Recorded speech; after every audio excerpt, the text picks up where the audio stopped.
കൊണ്ടുവരാം. സങ്കീർത്തന പുസ്തകം 89 അധ്യായം 20 വാക്യം.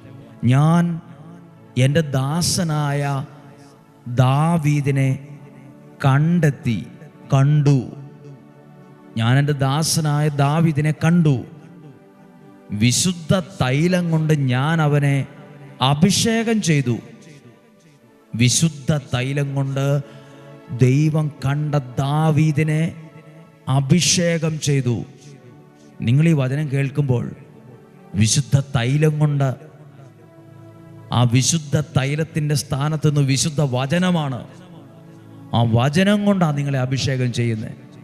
നിങ്ങൾ ഈ വചനം കേൾക്കുമ്പോൾ ആ വചനം കൊണ്ട് ദൈവം എന്നെ ഇന്ന് അഭിഷേകം ചെയ്യുക, എൻ്റെ വീടിനെ അഭിഷേകം ചെയ്യുക, എൻ്റെ ആരോഗ്യത്തെ അഭിഷേകം ചെയ്യുക, എൻ്റെ ശുശ്രൂഷ അഭിഷേകം ചെയ്യുക.